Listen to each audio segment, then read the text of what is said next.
বেনাপোল স্থলবন্দরে নিরাপত্তার দায়িত্বে থাকা আর্ম পুলিশের ৪০ সদস্যকে প্রত্যাহার করা হয়েছে। সেখানে দায়িত্ব দেওয়া হয়েছে জেলা পুলিশকে। আগামী নির্বাচনে নিরাপত্তার জন্য প্রশিক্ষণ গ্রহণে তাদের সরিয়ে নেওয়া হয়েছে বলে জানিয়েছেন বেনাপোল বন্দর পরিচালক শামীম হোসেন। প্রাথমিকভাবে জেলা পুলিশের ১৫ সদস্য বন্দরে নিরাপত্তার কাজ শুরু করেছেন।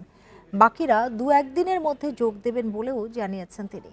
গত ৪ নভেম্বর বাংলাদেশ পুলিশের অ্যাডিশনাল ডিআইজি শাহজাদা আসাদুজ্জামান স্বাক্ষরিত এক চিঠিতে তাদের প্রত্যাহারের নির্দেশ দেওয়া হয়। চিঠিতে আসন্ন ত্রয়োদশ জাতীয় সংসদ নির্বাচনে পূর্ব প্রস্তুতি হিসেবে স্থলবন্দরে কর্মরত ৪০ এপিবিএন সদস্যকে তুলে নেওয়ার বিষয়টি জানানো হয়। এ নিয়ে আরও জানাতে বেনাপোল থেকে যোগ দিয়েছেন সহকর্মী এম এ রহিম। যেটি জানতে চাই যে প্রশিক্ষণ শেষে কি তাদের আবারও স্থলবন্দরে ফিরিয়ে নেওয়া হবে কি না নিরাপত্তার দায়িত্বে? প্রথমে বলে রাখি, আমি এখন অবস্থান করছি দেশের বৃহৎ স্থলবন্দর বেনাপোল প্যাসেঞ্জার টার্মিনালে।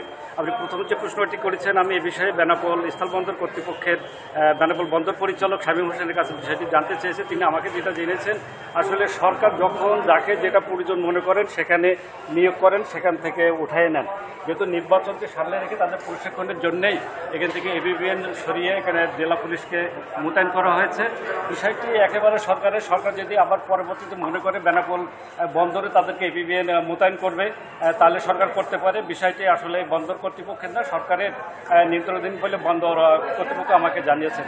তিনি আমাকে আরও বলেছেন যে বেনাপোলে শুধু আর্ম পুলিশ নয়, এখানে আনসার ব্যাটালিয়ান সহ বন্দরে বিভিন্ন সেক্টর, বিভিন্ন এজেন্সি এখানে কাজ করতে থাকে। গত পরশু থেকেই জেলা পুলিশের 15 সদস্য এখানে দায়িত্ব পালন করছেন, যা বেনাপোল বন্দর সহ বেনাপোল প্যাসেঞ্জার টার্মিনাল, কাস্টম, ইমিগ্রেশনে তারা দায়িত্ব পালন করবেন। পরবর্তীতে যে কর্তৃপক্ষ যেমন নির্দেশনা দেবেন, যদি এপিবিএন এখান থেকে ব্যাক করতে চান তাহলে সেটা আবার গ্রহণযোগ্য হবে, তা না হলে কর্তৃপক্ষ সিদ্ধান্ত করে তিনি বিষয়টিকে আমাদের পরিষ্কার করেছেন।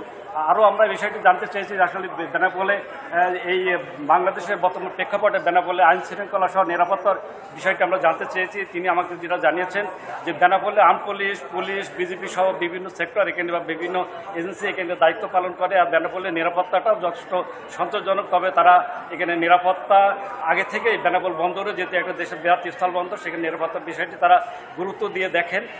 বেনাপোল বন্দরে নিরাপত্তা সন্তোষজনক বা এখন আরও তারা গুরুত্ব দিয়ে দেখছেন। এছাড়াও আমরা কথা বলেছি এখানে বেনাপোল বন্দরের বন্দর ব্যবহারকারী বিভিন্ন সংগঠনের সাথে। আসলে বেনাপোল একটি ব্যবসা বান্ধব পরিবেশ। এখানে বিভিন্ন রাজনৈতিক সংগঠনও বেনাপোলকে সবসময় বিভিন্ন হরতাল আওতামুক্ত রাখেন। এখানে বিভিন্ন দল যে যখন সরকার ক্ষমতায় আসলো, বেনাপোল বন্দরটাকে একটু শান্তি শৃঙ্খলাভাবে বা বাণিজ্য বা বেনাপোল বন্দরের আমদানি রপ্তানি সম্প্রসারণের জন্য তারা একত্রভাবে কাজ করে থাকেন। সেই সূত্রে বেনাপোল বন্দরে যে সরকারি আসুক, সেই সরকারের সময় শান্তিপূর্ণ পরিবেশে এখানে আমদানি রপ্তানি হয়। আর যেহেতু আমরা এই বিষয়টি আরও বেনাপোল বন্দরের পরিচালকের কাছে আরও আমরা পরিষ্কার করে জানতে চেয়েছি যে আসলে যেহেতু সব চিরাগাং সহ অন্যান্য বন্দরে নিরাপত্তা জোরদার করা হয়েছে, সেক্ষেত্রে এই এপিবিএনকে সরাই পুলিশকে নিয়োগ এটা বাড়তি কোনো নিরাপত্তা কিনা সে বিষয়টি তিনি আমাদের বেনাপোল থেকে কথা হচ্ছিল সহকর্মী এম এ রহিমের সঙ্গে।